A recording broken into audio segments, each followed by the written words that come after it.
Copy protection, also known as content protection, copy prevention and copy restriction, is any effort designed to prevent the reproduction of software, films, music, and other media, usually for copyright reasons. Various methods have been devised to prevent reproduction so that companies will gain benefit from each person who obtains an authorized copy of their product. Unauthorized copying and distribution accounted for $2.4 billion in lost revenue in the United States alone in the 1990s, and is assumed to be causing impact on revenues in the music and the game industry, leading to proposal of stricter copyright laws such as PIPA. Some methods of copy protection have also led to criticisms because it caused inconvenience for honest consumers, or it secretly installed additional or unwanted software to detect copying activities on the consumer's computer. Making copy protection effective while protecting consumer rights is still an ongoing problem with media publication terminology. Media corporations have always used the term copy protection, but critics argue that the term tends to sway the public into identifying with the publishers, who favor restriction technologies, rather than with their users. Copy prevention and copy control may be more neutral terms. Copy protection is a misnomer for some systems, because any number of copies can be made from an original and all of these copies will work, but only in one computer, or only with one dongle, or only with another device that cannot be easily copied. The term is also often related to, and confused with, the concept of digital rights management. Digital rights management is a more general term because it includes all sorts of management of works, including copy restrictions. Copy protection may include measures that are not digital.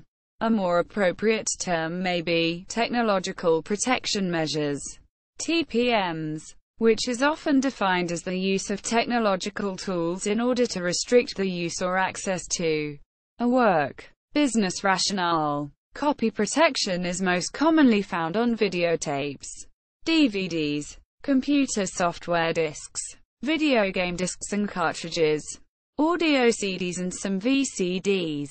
Many media formats are easy to copy using a machine, allowing consumers to distribute copies to their friends, a practice known as casual copying.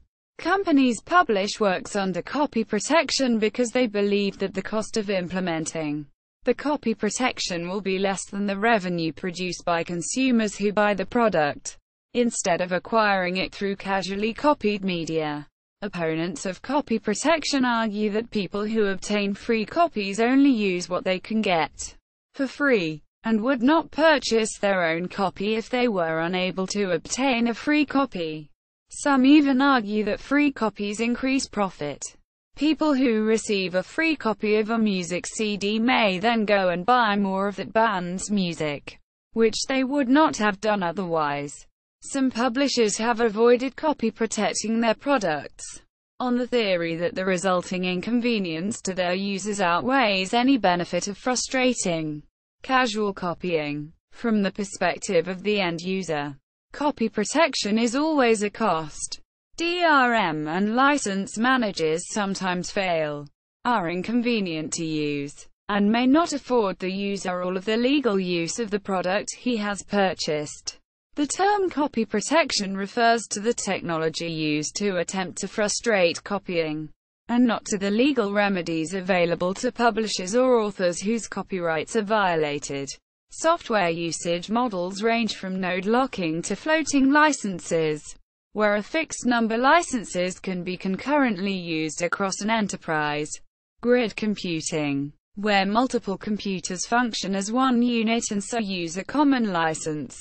And electronic licensing, where features can be purchased and activated online.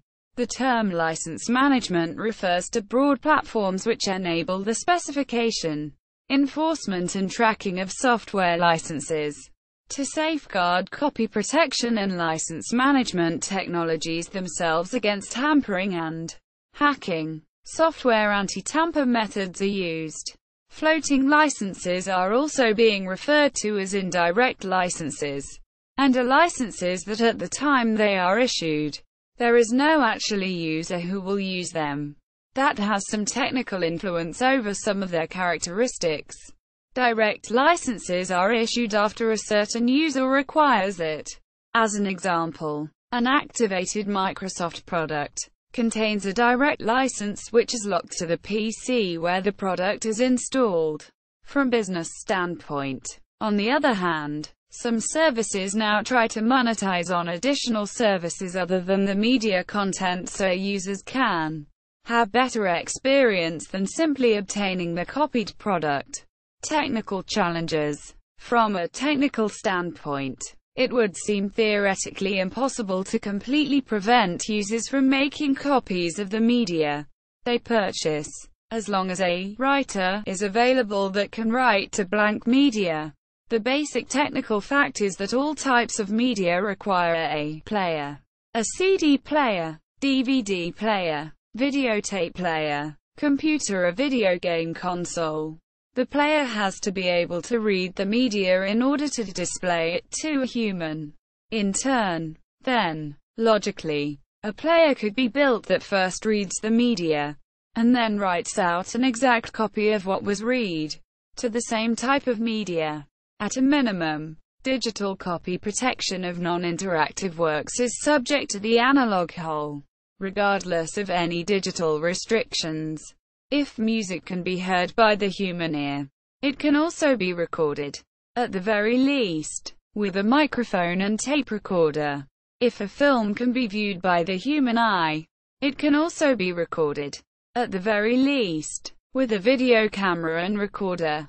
In practice, almost perfect copies can typically be made by tapping into the analog output of a player, e.g., the speaker output or headphone jacks, and, once redigitized into an unprotected form, duplicated indefinitely. Copying text-based content in this way is more tedious, but the same principle applies.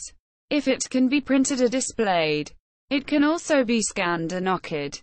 With basic software and some patience, these techniques can be applied by a typical computer-literate user.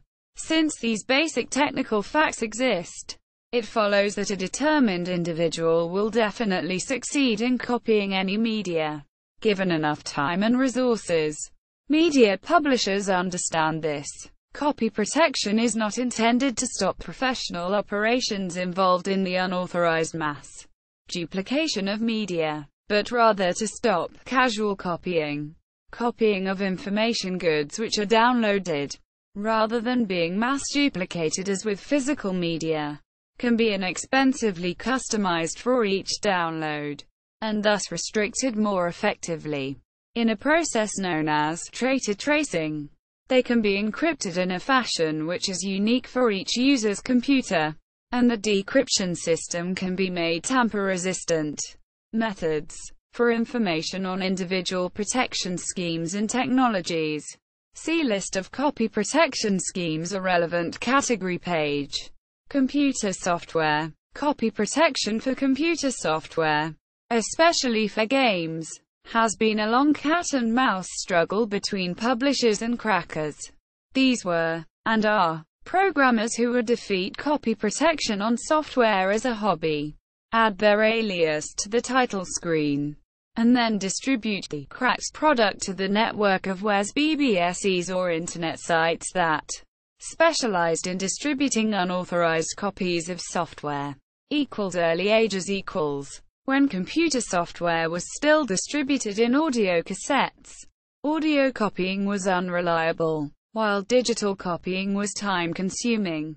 Software prices were comparable with audio cassette prices. To make digital copying more difficult, many programs used non-standard loading methods. Loaders incompatible with standard basic loaders, or loaders that used different transfer speed. Unauthorized software copying began to be a problem when floppy disks became the common storage media. The ease of copying depended on the system. Jerry Pournelle wrote in Byte in 1983 that CP/M doesn't lend itself to copy protection, so its users haven't been too worried about it. While Apple users, though, have always had the problem. So have those who use TRS-DOS. And I understand that MS-DOS has copy protection features. Apple and Commodore 64 computers were extremely varied and creative because most of the floppy disk reading and writing was controlled by software or firmware, not by hardware. The first copy protection was for cassette tapes and consisted of a loader at the beginning of the tape, which read a specially formatted section which followed. The first protection of floppy disks consisted of changing the address marks, bit slip marks, data marks, or end-of-data marks for each sector. For example, Apple's standard sector markings were D5AA96 for the address mark. That was followed by track, sector, and checksum. Then AAEB concluded the address header with what are known as bit slip marks. D5AAAD was used for the data mark and the end of data mark was another AAEB. Changing any of these marks required fairly minimal changes to the software routines in Apple DOS, which read and wrote the floppy disk, but produced a disk that could not be copied by any of the standard copiers, such as Apple's COPYA program. Some protection schemes used more complicated systems that changed the marks by track or even within a track. 1980s locksmith . Pournelle disliked copy protection and, except for games, refused to review software that used it. He did not believe that it was useful, writing in 1983 that, for every copy protection scheme there's a hacker ready to defeat it. Most involve so-called nibble copiers, which try to analyze the original disk and then make a copy. IBM's Don Estridge agreed. I guarantee that whatever scheme you come up with will take less time to break than to think of it. While calling piracy a threat to software development, it's going to dry up the software. He said, it's wrong to copy protect programs. There ought to be some way to stop piracy without creating products that are unusable. Quote, by 1980, the first nibble copier, Locksmith, was introduced. These copiers reproduce copy-protected floppy disks an entire track at a time, ignoring how the sectors were marked. This was harder to do than it sounds for two reasons. Firstly, Apple disks did not use the index hole to mark the start of a track. Their drives could not even detect the index hole. Tracks could thus start in anywhere. But the copy track had to have this right splice, which always caused some bits to be lost or duplicated due to speed variations, roughly in the same, unused for payload data, place as the original, or it would not work. Secondly, Apple used special, self-sync bytes to achieve agreement between drive controller and computer, about where any byte ended and the next one started on the disk. These bytes were written as normal data bytes followed by a slightly longer than normal pause, which was notoriously unreliable to detect on readback. Still, you had to get the self-synced bytes roughly right, as without them being present in the right places, the copy would not work. And with them present in too many places, the track would not fit on the destination disk.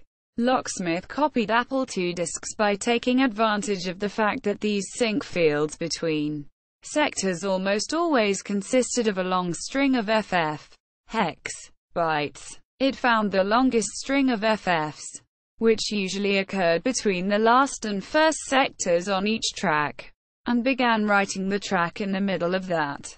Also, it assumed that any long string of FF bytes was a sync sequence and introduced the necessary short pauses after writing each of them to the copy. Ironically, Locksmith would not copy itself. The first Locksmith measured the distance between sector 1 of each track. Copy protection engineers quickly figured out what Locksmith was doing and began to use the same technique to defeat it. Locksmith countered by introducing the ability to reproduce track alignment and prevented itself from being copied by embedding a special sequence of nibbles that, if found, would stop the copy process. Henry Roberts, CTO of Nalpiron, a graduate student in computer science at the University of South Carolina, reverse-engineered Locksmith, found the sequence and distributed the information to some of the 7 or 8 people producing copy protection at the time. For some time, Locksmith continued to defeat virtually all of the copy protection systems in existence. The next advance came from Henry Roberts' thesis on software copy protection, which devised a way of replacing Apple's sync field of FFs with random appearing patterns of bytes. Because the graduate student had frequent copy protection discussions with Apple's copy protection engineer, Apple developed a copy protection system which made use of this technique. Henry Roberts then wrote a competitive program to Locksmith. Back it up. He devised several methods for defeating that, and ultimately a method was devised for reading self-sync fields directly, regardless of what nibbles they contained. Copy protection sometimes caused software to not run on clones, such as the Apple-compatible Laser 128. The back-and-forth struggle between copy protection engineers and nibble copiers continued until the Apple II became obsolete and was replaced by the IBM PC and its clones. In 1989, Gilman Louis, head of Spectrum Holobyte, stated that copy protection added about $0.50 per copy to the cost of production of a game. Other software relied on complexity. Antic in 1988 observed that WordPerfect for the Atari ST is almost unusable without its manual of over 600 pages. Quote, "The magazine was mistaken. The ST version was so widely pirated that the company threatened to discontinue it." 1990s CDR . Floppy disks were later displaced by CDs as the preferred method of distribution, with companies like Macrovision and Sony providing copy protection schemes that worked by writing data to places on the CD-ROM where a CDR drive cannot normally write. Such a scheme had been used for the PlayStation and could not be circumvented easily without the use of a mod chip. For software publishers, a less expensive method of copy protection is to write the software so that it requires some evidence from the user that they have actually purchased the software, usually by asking a question that only a user with a software manual could answer. For example, what is the 4th word on the 6th line of page 37? Quote, however, this approach can be exploited with the patience to copy the manual with a photocopier, and it also suffers from the issue of making the product more inconvenient for the end user to use. Recent practices It has become very common for software to require activation by entering some proof of legal purchase such as name and serial. A name and serial number that is given to the user at the time the software is purchased. A phone activation code, which requires the user to call a number and register the product to receive a computer-specific serial number. Device ID, specifically tying a copy of software to a computer or mobile device based on a unique identifier, only known to that device, like the IMEI of a smartphone. To limit reusing activation keys to install the software on multiple machines. It has been attempted to tie the installed software to a specific machine by involving some unique feature of the machine. Serial number in ROM could not be used because some machines do not have them. Some popular surrogate for a machine serial number were date and time to the second of initialization of the hard disk and MAC address of Ethernet cards. Although this is programmable on modern cards, with the rise of virtualization. However, the practice of locking has to add to these simple hardware parameters to still prevent copying. Another approach to associating user and/or machine with serial number is product activation over the Internet, where users are required to have access to the Internet so the information on which serial number is installed on which machine gets sent to a server to be authenticated. Unauthorized users are not allowed to install or use the software. Microsoft's Windows Genuine Advantage system is a far-reaching example of this. With rise of cloud computing, requiring Internet access is becoming more popular for software verification. Beyond online authentication, a standalone software may be integrated with the cloud so that key data or code is stored online. This could greatly strengthen the protection. For example, the software could store a property file or execute a process needed by the application in the cloud instead on the user's computer. Problems and criticisms. The copy protection schemes described above have all been criticized for causing problems for validly licensed users who upgrade to a new machine, or have to reinstall the software after reinitializing their hard disk. Some Internet product activation products allow replacement copies to be issued to registered users or multiple copies to the same license. Like all software, copy protection software sometimes contains bugs, whose effect may be to deny access to validly licensed users. Most copy protection schemes are easy to crack, and once crackers circumvent the copy protection, the resulting cracked software is then more convenient and hence more valuable than the non-cracked version, because users can make additional copies of the software. Due to this problem, user interactive copy protection by asking questions from manuals has mostly disappeared. In his 1976 open letter to hobbyists, Bill Gates complained that most of you steal your software. However, Gates initially rejected copy protection and said, "It just gets in the way." Quote, "There is also the tool of software blacklisting that is used to enhance certain copy protection schemes." Early video games. During the 1980s and 1990s, video games sold on audiocassette and floppy disks were sometimes protected with an external user interactive method that demanded the user to have the original package or a part of it, usually the manual. Copy protection was activated not only at installation, but every time the game was executed. Sometimes the copy protection code was needed not at launch, but at a later point in the game. This helped the gamer to experience the game, e.g., as a demonstration, and perhaps could convince them to buy it by the time the copy protection point was reached. Several imaginative and creative methods have been employed in order to be both fun and hard to copy. These include: the most common method was requiring the player to enter a specific word, often chosen at random, from the manual. A variant of this technique involved matching a picture provided by the game to one in the manual, and providing an answer pertaining to the picture. Skier Die, 4D Boxing and James Bond 007. The Stealth Affair used this technique. Buzz Aldrin's Race into Space, in the floppy version but not the CD version, required the user to input an astronaut's total duration in space, available in the manual, before the launch of certain missions. If the answer was incorrect, the mission would suffer a catastrophic failure.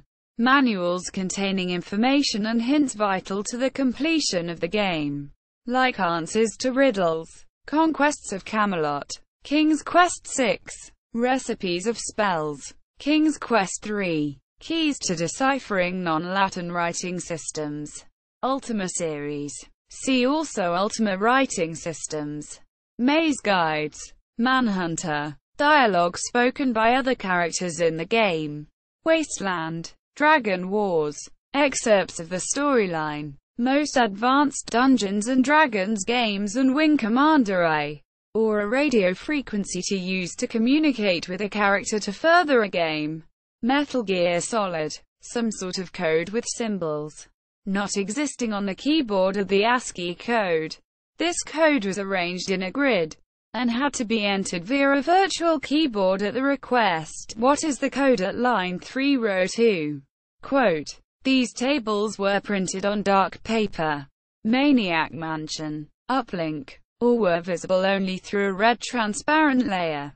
Indiana Jones and the Last Crusade, making the paper very difficult to photocopy. Another variant of this method, most famously used on the ZX Spectrum version of Jet Set Willy, was a card with color sequences at each grid reference that had to be entered before starting the game. This also prevented monochrome photocopying. The codes in tables are based on a mathematical formula and can be calculated by using the row, line and page number if the formula is known. Since the data would have required too much disk space, The Secret of Monkey Island offered a rotating wheel with halves of pirates' faces. The game showed a face composed of two different parts and asked where this pirate was hanged on a certain island. The player then had to match the faces on the wheel and enter the year that appeared on the island respective hole. Its sequel had the same concept, but with magic potion ingredients. Other games that employed the code wheel system include Star Control. Zork games such as Beyond Zork and Zork Zero came with feelies which contained information vital to the completion of the game. For example, the parchment found from Zork Zero contained clues vital to solving the final puzzle. However, whenever the player attempts to read the parchment, they are referred to the game package. The lens lock system used a plastic prismatic device shipped with the game, which was used to descramble a code displayed on screen. All of these methods proved to be troublesome and tiring for the players, and as such greatly declined in usage by the mid-1990s, at which point the emergence of CDs as the primary video game medium made copy protection largely redundant. Since CD copying technology was not widely available at the time, while not strictly a software protection, some game companies offered value-added goodies with the package, like funny manuals, posters, comics, storybooks or fictional documentation concerning the game, e.g., the Grail Diary for Indiana Jones or a police cadet notebook with Police Quest of the Heroes, Manual of Quest for Glory or a copy of the National Inquisitor newspaper in Zach McCracken, in order to entice gamers to buy the package. This trend is re-emerging in modern gaming as an incentive to both buy games and discourage their resale. Some games like Forza Motorsport 3 and Dragon Age Origins provide bonus in-game material that will only be given if one buys the game new. Video game console systems. When Sega's Dreamcast was released in 1998, it came with a newer disc format, called the GD-ROM. Using a modified CD player, one could access the game functionality. Using a special swap method could allow reading a GD-ROM game through a CD-ROM just using common mill CD. Standard CD bootloading, commonly found on Windows installation disks, Linux Live CDs, and others. Dreamcast sold after October 2000 contain a newer firmware update, not allowing mill CD boot.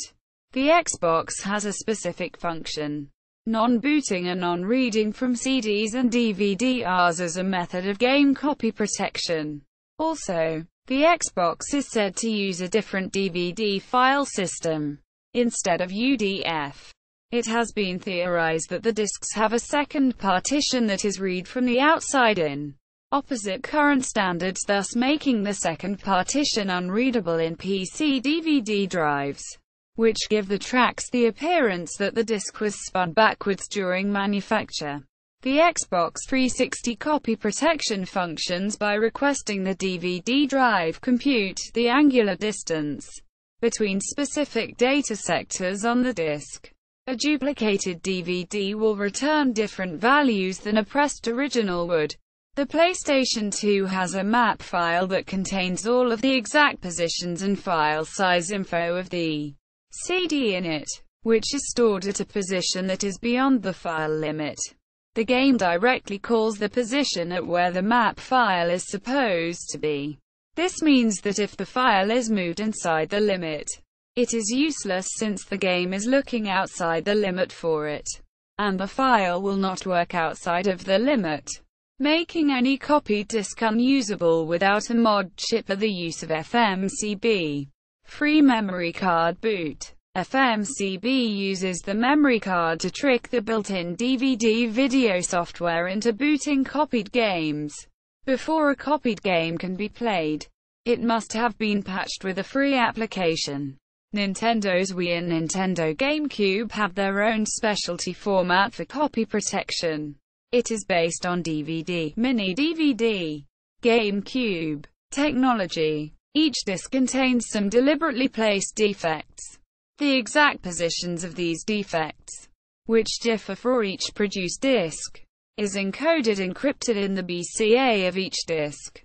The BCA is readable on most standard DVD-ROM drives, but consumer burners can reproduce neither the BCA nor the defects. As an additional obfuscation mechanism, the on-disc sector format is a little bit different from normal DVDs.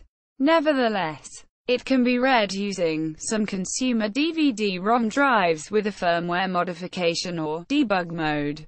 It is also possible to hack the Wii to install unlicensed software, some of which can use the WII's own drive to create disk images and then play these copies. The PSP, except the PSP Go, uses the Universal Media Disc, a media format similar to a mini-disc. It holds about 1.2 gigabytes. Although it cannot be copied, one can make an ISO image, a file version of the UMD, on a memory card and play it on custom firmware, which can be installed on the PSP, the PlayStation 3, Xbox One, and PlayStation 4 use Blu-ray BD-ROM discs, in addition to any protection provided by the consoles themselves. The BD-ROM format specification allows for a ROM mark which cannot be duplicated by consumer-level recorders. The BD-ROM format, in addition, provides considerable capacity, up to 100 gigabytes per disc with potential revision to provide more. Many BD-ROM games use 40 to 50 gigabytes, making it unwieldy for online file sharing, a major method of video game copying. To prevent the consoles themselves being hacked and used as a means to defeat these protections, as happened with the Wii and partially with the PlayStation 3, contemporary consoles employ trusted hardware paths that authenticate the internal hardware and software prior to operation. Some game developers, such as Marcus Persson, have encouraged consumers and other developers to embrace the reality of unlicensed copying and utilize it positively to generate increased sales and marketing interest. Videotape companies such as Macrovision and Dwight Cavendish provided schemes to videotape publishers, making copies unusable if they were created with a normal VCR. All major videotape duplicators licensed Macrovision or similar technologies to copy protect video cassettes for their clients or themselves. Starting in 1985 with the video release of The Cotton Club, Macrovision licensed to publishers a technology that exploits the automatic gain control feature of VCRs by adding pulses to the vertical blanking sync signal. These pulses do not affect the image a consumer sees on his TV, but do confuse the recording level circuitry of consumer VCRs. This technology, which is aided by U.S. legislation mandating the presence of automatic gain control circuitry in VCRs, is said to plug the analog hole and make VCR to VCR copies impossible. Although an inexpensive circuit is widely available that will defeat the protection by removing the pulses, Macrovision has patented methods of defeating copy prevention. giving it a more straightforward basis to shut down manufacture of any device that descrambles it, than often exists in the DRM world. Another form of copy protection, microvision, was designed to prevent VCRs from recording a television program. Cable movie channels rejected it.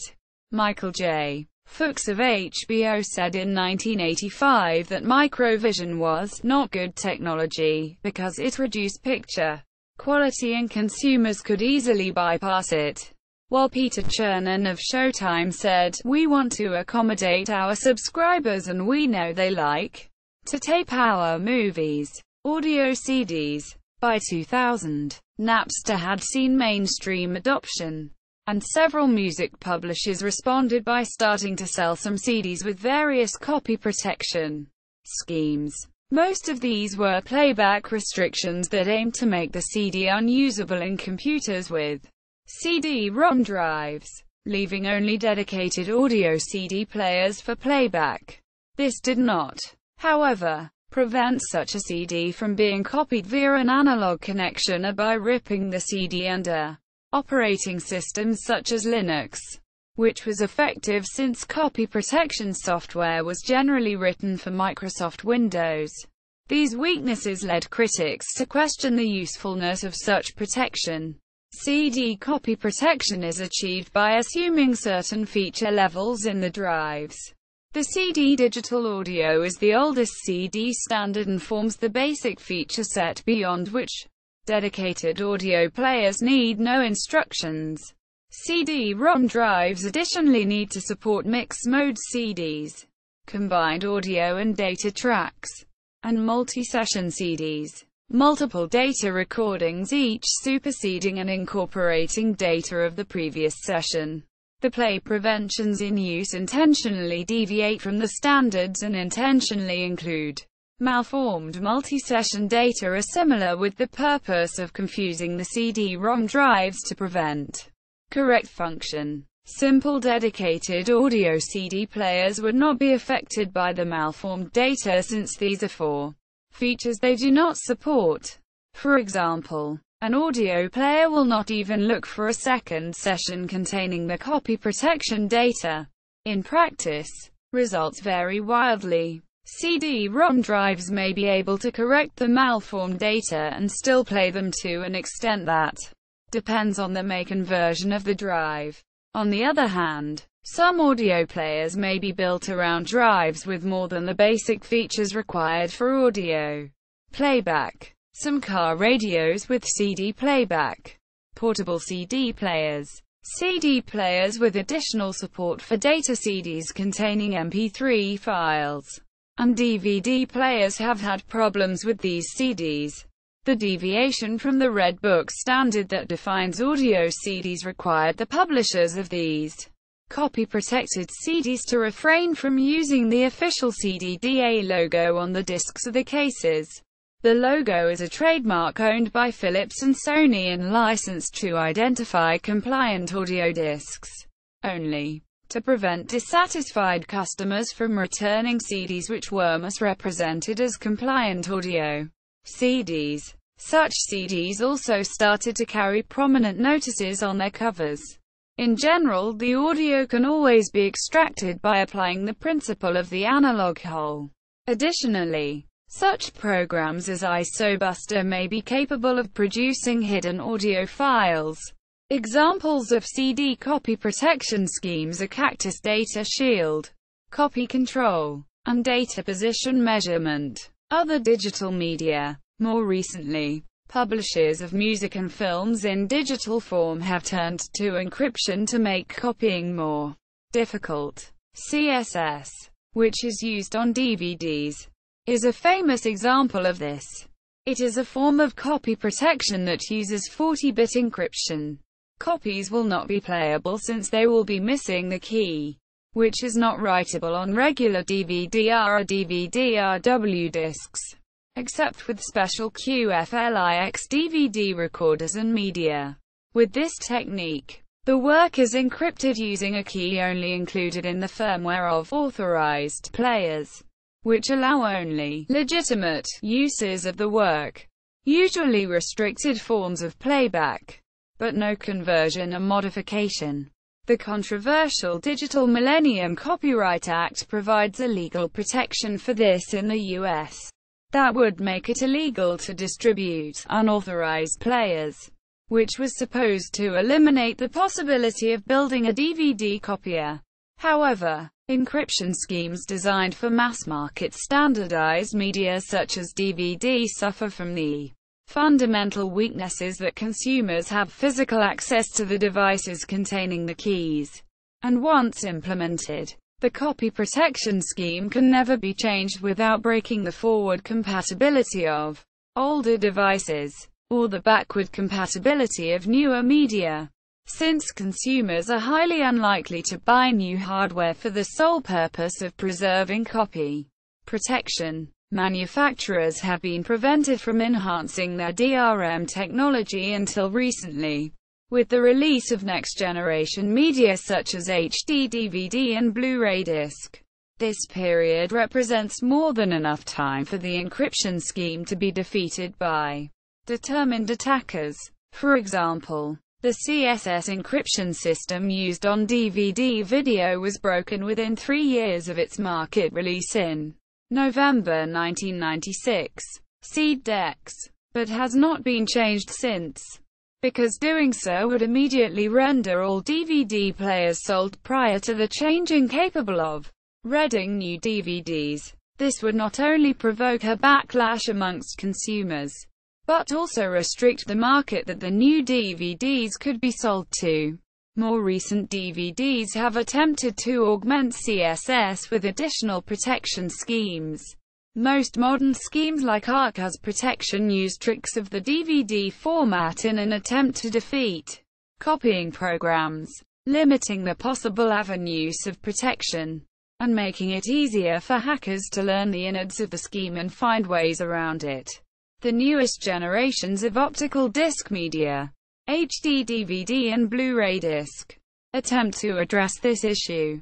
Both formats employ the Advanced Access Content System, which provides for several hundred different decryption keys for the varying models of players to hit the market, each of which can be invalidated, revoked, should one of the keys be compromised. Revoked keys simply will not appear on future discs, rendering the compromised players useless for future titles unless they are updated to fix the issue. For this reason, all HD DVD players and some Blu-ray players include an Ethernet port to give them the ability to download DRM updates. Blu-ray disc goes one step further with a separate technique called BD+, a virtual machine that can execute code included on discs to verify, authorize, revoke, and update players as the need arises.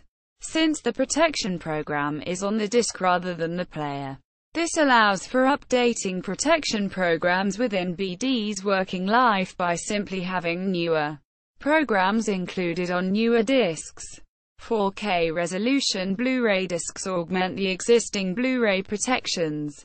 First, players must be dedicated devices that use protected hardware paths to ensure the entire process chain, from media to display, is not compromised. Second, some media require the use of players able to access the internet for additional verification.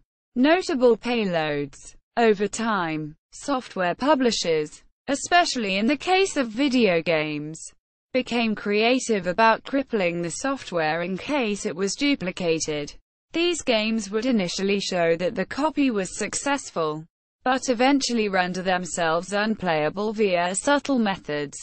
Many games use the code checksumming technique to prevent alteration of code to bypass other copy protection. Important constants for the game, such as the accuracy of the players firing, the speed of their movement, etc., are not included in the game but calculated from the numbers making up the machine code of other parts of the game. If the code is changed, the calculation yields a result which no longer matches the original design of the game and the game plays improperly. Superior Soccer had no outward signs of copy protection. But if it decided it was not a legitimate copy, it would make the soccer ball in the game invisible, making it impossible to play the game. In Sid Meier's Pirates, if the player entered in the wrong information, he could still play the game, but at a level that would be very hard to make it far in the game.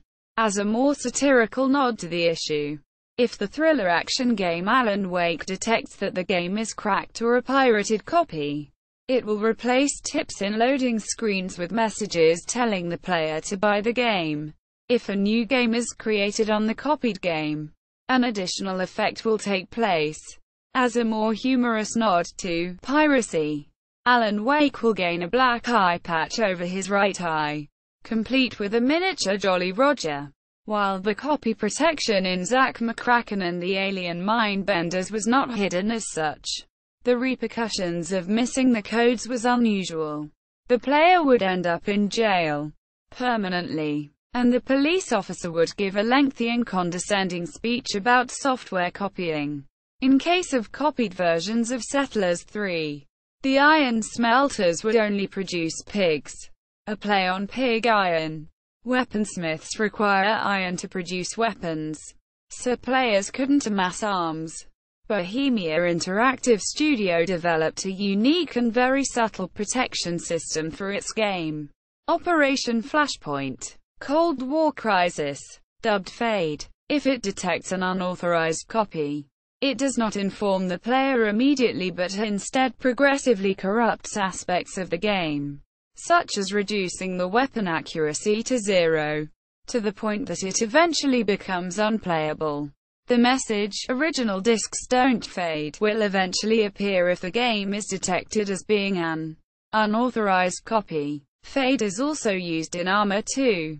They continued these methods in Take on Helicopters, where the screen would blur and distort when playing a counterfeit copy. More recently, Batman Arkham Asylum implemented a copy protection system where the game disables Batman's glide system, and various other features, rendering the player unable to continue beyond a certain point. The PC version of Grand Theft Auto 4 has a copy protection that swings the camera as though the player was drunk. If the player enters a vehicle, it will automatically throttle, making it difficult to steer. It also damages the vehicle, making it vulnerable to collisions and bullets. An update to the game prevented unauthorized copies from accessing the in-game internet browser, making it impossible to finish the game as some missions involve browsing the web for objectives.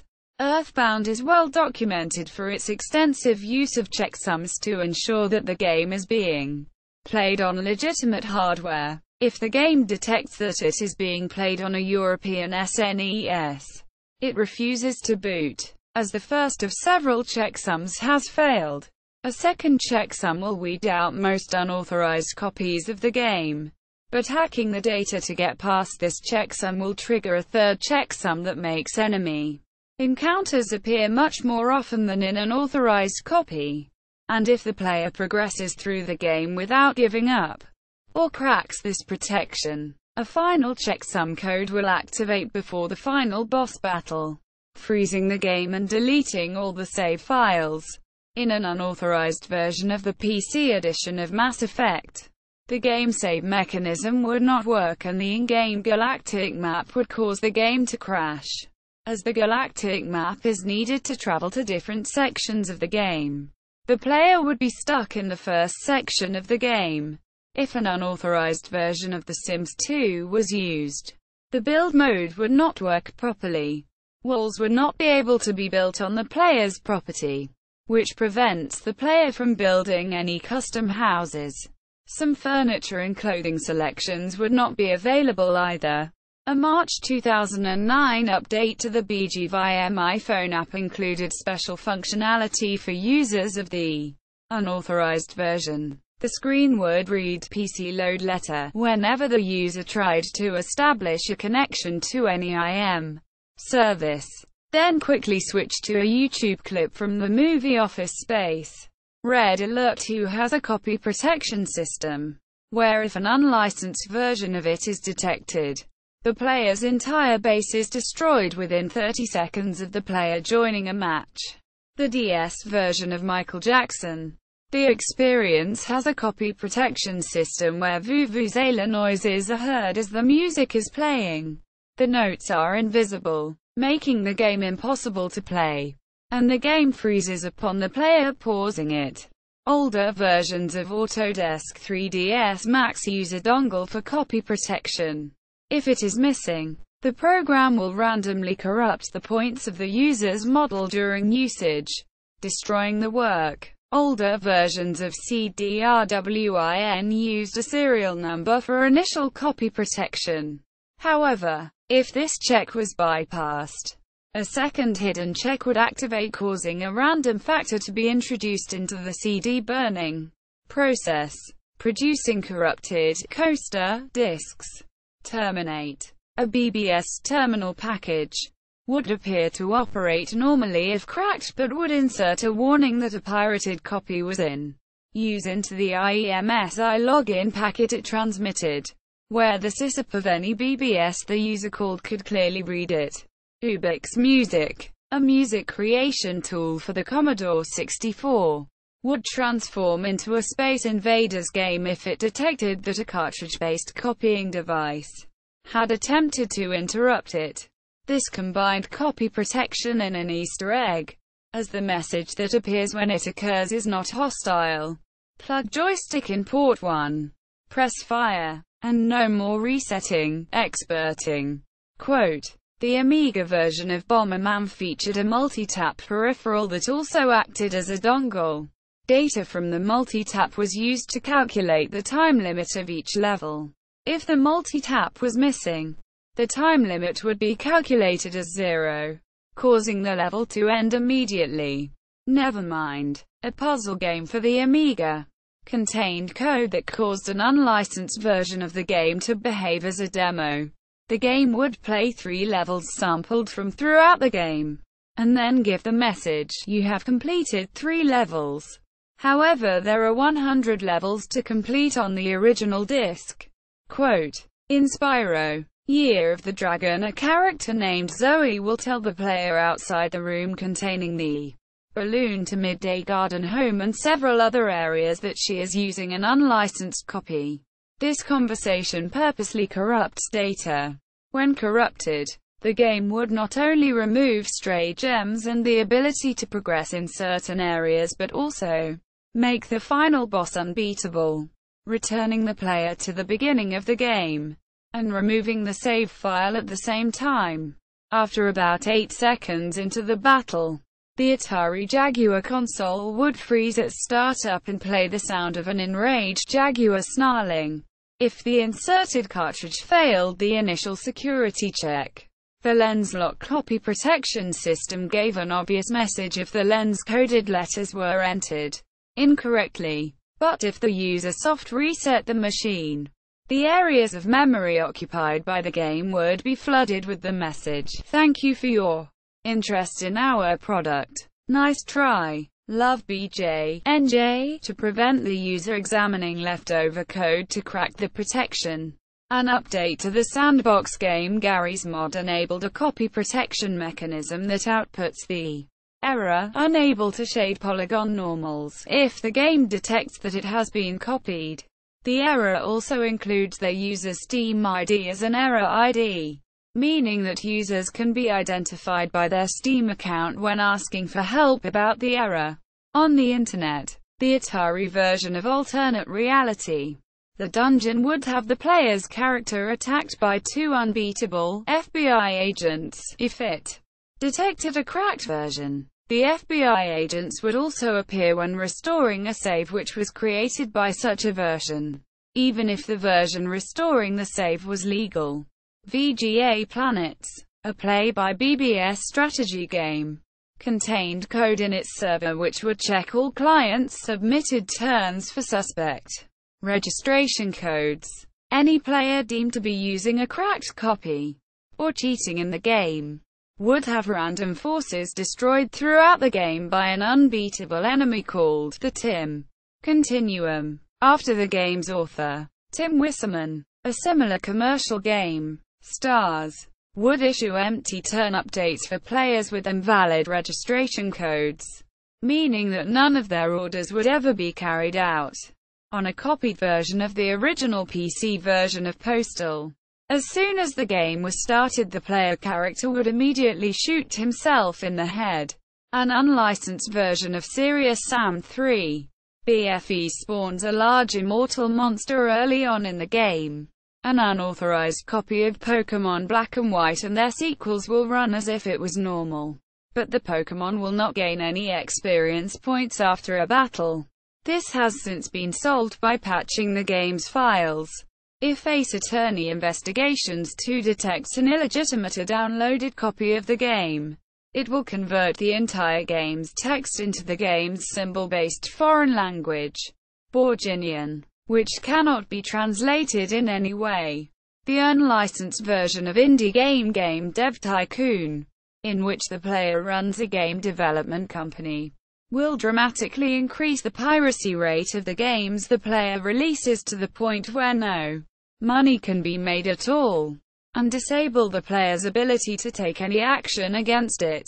In Crytek's Crisis, if the player uses a naive copy of the game, his bullets are replaced by harmless chickens, making it almost impossible to beat the game without cracking the game.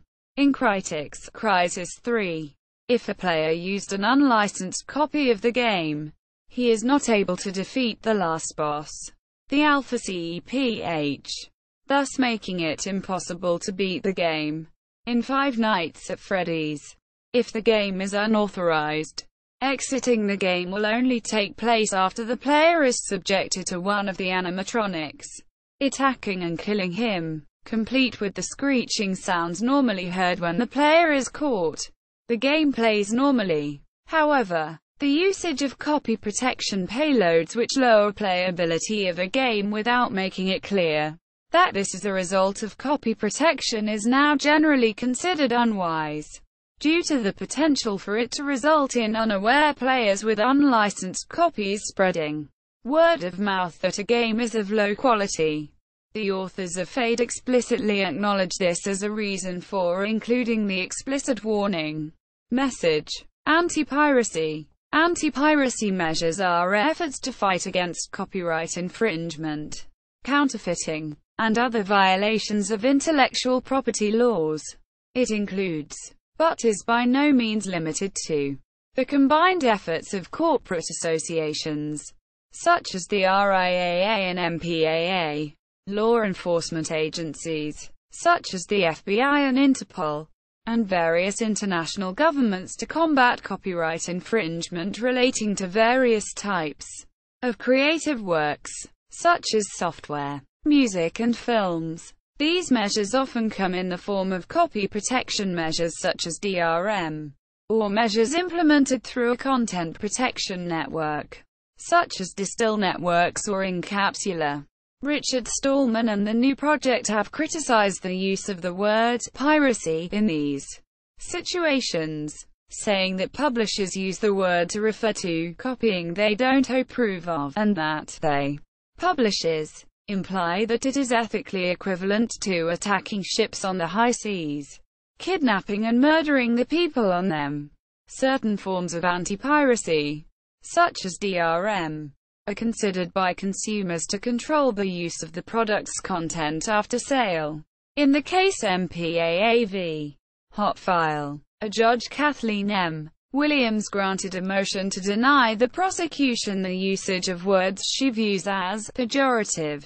This list included the word piracy, the use of which, the motion by the defense stated, would serve no purpose but to misguide and inflame the jury.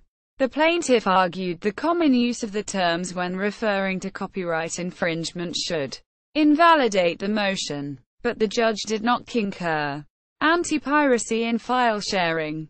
Today, copyright infringement is often facilitated by the use of file sharing.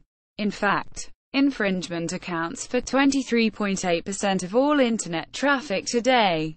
In an effort to cut down on this, both large and small film and music corporations have issued DMCA takedown notices, filed lawsuits, and pressed criminal prosecution of those who host these file-sharing services.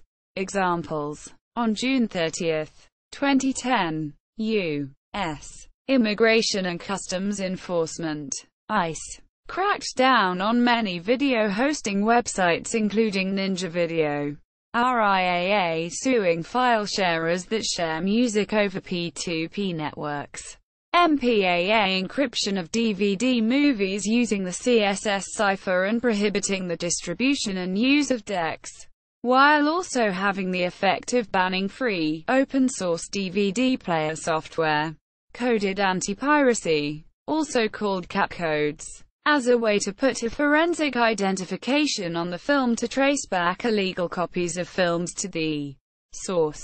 Metal Gear Solid and many other computer games require a piece of information from the game's jewel case for the player to progress after a certain point, making unauthorized copies effectively worthless without the original jewel case. However, in the present day, said information can easily be found on the Internet. Microsoft's removing Windows Vista and Microsoft Office from various torrent trackers. Certain SNES games such as Super Mario All-Stars and Donkey Kong Country may sometimes show warning screens, usually caused by dirty or damaged cartridges or use of third-party peripherals. Earthbound, Mother 2, for the SNES. In addition to showing warning screens and drastically increasing the number of enemies, deliberately crashes itself at the final boss fight, forcing the player to reset the game. Upon attempting to reload the game, the player's saved games are deleted if the copy is detected to be unauthorized. Rockman X Operate Shooting Star has anti-copying code that causes every step the player takes to reveal an enemy also in an unauthorized copy. Command & Conquer Red Alert 2 contained code that detected unauthorized game copies and caused all of the players' buildings and units to explode a few seconds into gameplay, effectively rendering the copy useless. However, this also ended up being a double-edged sword, as some players who legitimately owned a copy of the game reported this happening. Batman Arkham Asylum contained code that disabled Batman's glider cape, making some areas of the game very difficult to complete and a certain achievement trophy impossible to unlock, gliding continuously for over 100 meters. In Serious Sam 3, BFE, if the game code detects what it believes to be an unauthorized copy, an invincible scorpion-like monster is spawned in the beginning of the game with high speeds, melee attacks, and attacks from a range with twin chain guns, making the game extremely difficult and preventing the player to progress further. Also in the level Under the Iron Cloud, the player's character will spin out of control looking up in the air. Michael Jackson. The experience for the Nintendo DS makes the game unplayable by making the touchscreen controls non-functional and every song turns into vuvuzela noise. In Mirror's Edge, during the game, the player's character starts to slow down, making it impossible to jump over ledges and proceed further in the game. Grand Theft Auto 4 has the screen shaken with the drunken cam throughout the whole game, making it impossible to complete some parts of the game. Arma 2 uses the Fade technology to detect unauthorized copies. If the check fails, the player's guns will have decreased accuracy and will become progressively worse throughout the game. In addition, a drunken vision mode will sometimes activate, wherein the screen becomes wavy. Classic NES series features a mirroring. If a classic NES series game is emulated or the cart doesn't feature mirroring, the player will fall victim to copy protection. For example, in classic NES series, Castlevania, the player becomes unable to move the character at all. IndyCar series, 2002 video game, uses the aforementioned Fade technology. The second to last section of the manual states, copying commercial games, such as this one, is a criminal offense and copyright infringement. Copying and resupplying games such as this one can lead to a term of imprisonment. Think of a pirated game as stolen property. This game is protected by the FADE system. You can play with a pirated game but not for long. The quality of a pirated game will degrade over time. Purchase only genuine software at legitimate stores.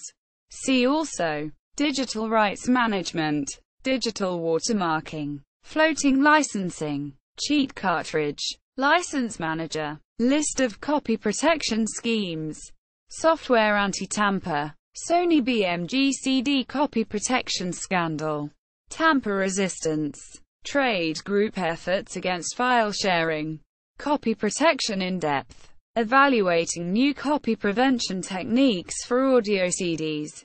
Disk Preservation Project discusses and analyzes protections used on old floppy-based systems.